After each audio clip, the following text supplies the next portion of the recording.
And welcome back home.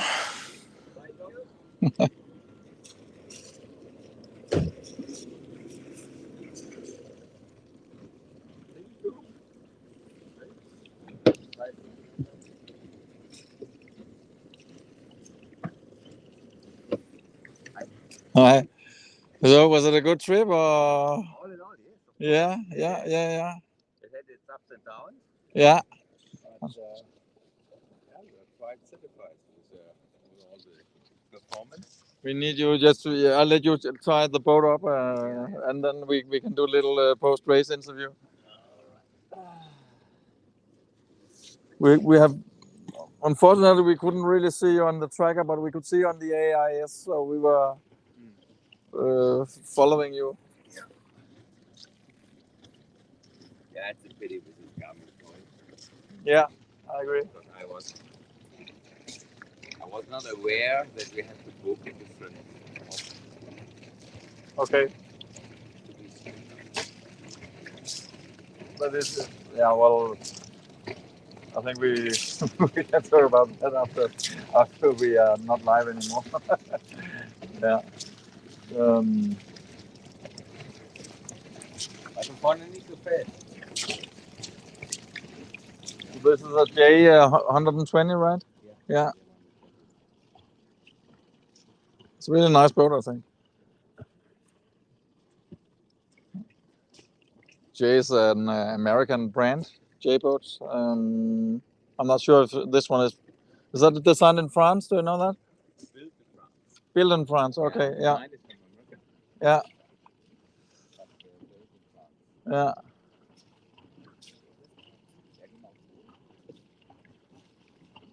You look tired, all of you.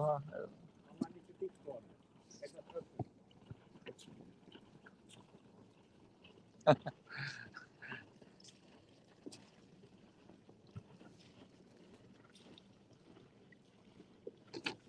So, you take the one phone, and I take the other one. All right. And then Martin Görge, right? Yes. Yeah, I got the name right. Okay. Cool. Yeah, that's it. So, you do look a bit tired, I think. Was it a tough trip or?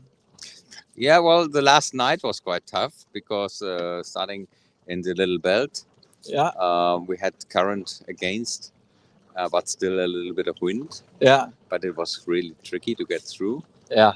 And we were so lucky that we passed it before 11 o'clock last night. Because I think the guys behind us, they got it really even worse than we did. But before that, we had a 650 nautical miles close-to-close race with Bell from Andreas Willem and Tom Gosch. Oh, yeah. And that was really close all the time. Okay. And also Jingle was all the way around. Okay. They lost a little bit of ground when we had the strong wind coming from Bornholm, and we had 24, 25 knots of wind and high waves. Yeah, so they pulled down the mainsail for a while. Jingle, yeah. So they lost a little bit of ground up there. Yeah. And right now I saw that also the Dutch guys are coming into the group of three. Yeah. Which were all the time very close to us. That was really a good race. Okay. Just nice. A small group, but a really good race. Yeah. Okay, I'm glad to hear that. So, but because I was wondering if you had sailed all the way around alone, but you haven't. No, we have seen our friends, and I know the two guys since 35 years from dinghy sailing in different classes, and it was really. It's always good fun. Yeah, it's really great to have such a good competition around. Yeah, could you talk about the different legs? The first leg was really fast, I guess, up to Skagen, and absolutely. So we started, and then we did a lucky jibe just after the boys here, and we got lots of wind with a big spinnaker, with a big Janaka, and we were really close in the first corner with the X yachts. That was surprising because they are faster, and but we were really caughting up. Yeah. And also the three boats, double-handed boats that started half an hour prior, we already passed them at the first corner. That was really a good start. Yeah. And then long upwind sail, and we really enjoyed our new Code Zero. That was a really good toy for this flat water race up to Grena. And then we had some choppy waves in the first 2-3 hours in the Aalborg until the Aalborg Bay. The sea calmed down a little bit in the later night.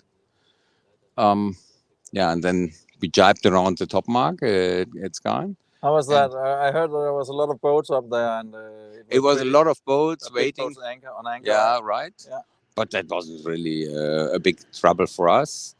We had a lot of current from the side, so we had to tack one more time to get around it. Oh, really? Which way?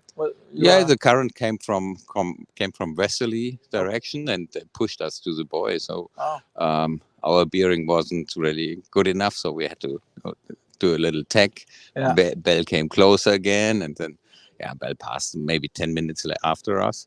But then we hoisted the small Jenneker because it was still windy, and had a really long run with the Jenneker down to Anholt. Then we changed to the biggest Jenneker, and that ended up in Helsingør. Yeah, you were together with the close to the bigger to the 2X. They were waiting for us because the wind was dying at Kronborg, and also the current was really strong against. Did you see the drone footage we did? Yeah, the drone was driving around us. We have. It's really the light was so beautiful, and I think it looked like you had a good race trying to get past. Well, I would have liked to run through this gap, but we needed a second run. Okay. So we were sailing with the Code Zero back to the wind in the direction of Helsingborg, catch the wind, and came with full speed again to Kronborg. All right. And then we were able to pass it. Okay. All right. That was really a strange thing. And then also current against in the Öresund. The Jingle was very close with us, and it's an amazing fast boat, 35 feet only, and we are 40 feet. But it was the same speed all the way in the Öresund down. And then the wind died again at the end of Öresund.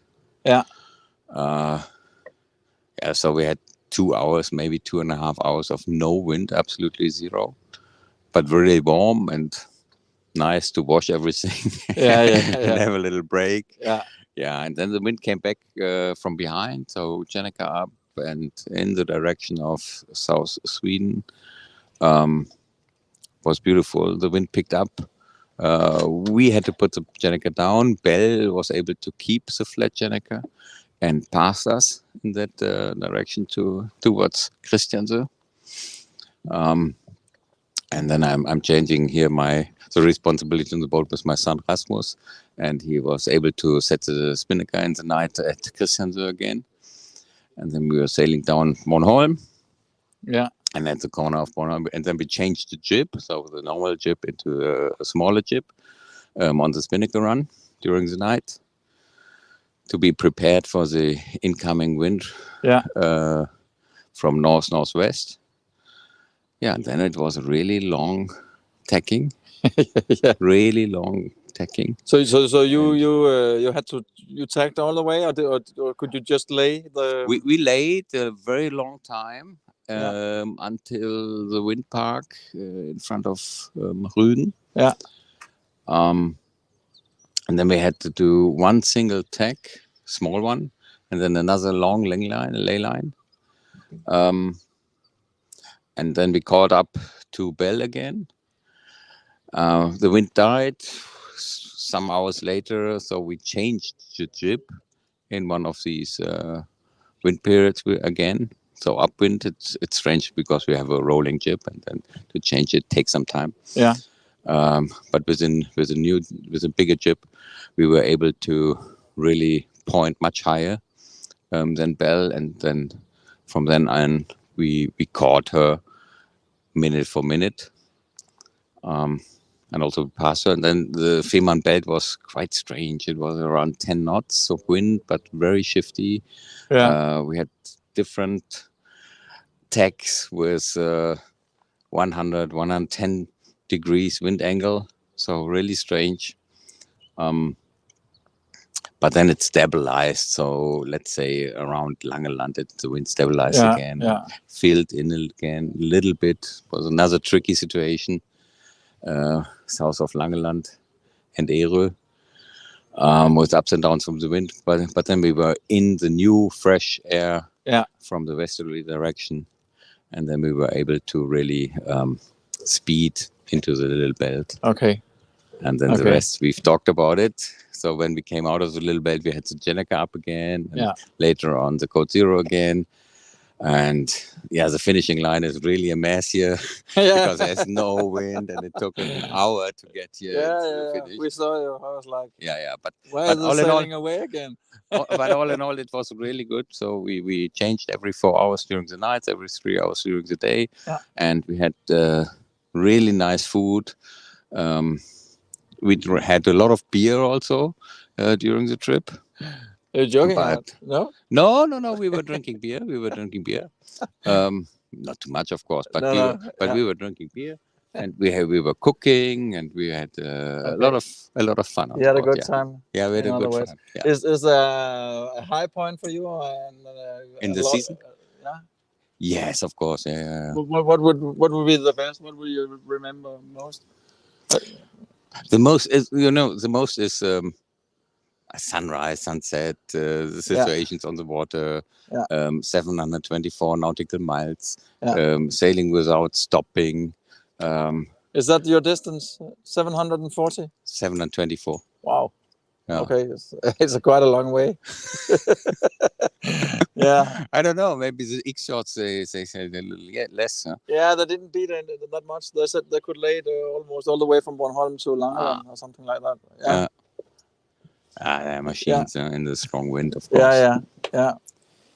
No, sailing without stopping. That is our saying in this race. Sailing without stopping. Yeah. And I'm really glad to have this race because I participated in Fastnet race. Yeah. And I like the distance, so around 650 nautical miles. But I'm glad that we don't have to go to England again to sail 650 miles. We can do it in the Baltic. Yeah. And it's such a good playground. Okay, I'm happy to hear that. Who is the crew? Who are you on board? My crew is Rasmus is a watchman. All right. And co-skipper, my son. Yeah. Then we have my son-in-law, so Felix. Yeah. And then we have Jürgen, my friend, my skiing friend. He's not a sailor; he's a skier. All right. And then we have Carl from my neighborhood. He's a sailing friend of mine. Okay. So 2 friends and family. Oh, that's nice. That's a great way to do it, I think, to sail with both friends and family. So. Yeah. Okay, I would wish you greetings back home here in Aarhus. We are happy to have you here, and hope you're gonna stay for the party on Saturday. We find out, and thank you for coming. Hope to see you back again, Okay. Martin. Yeah.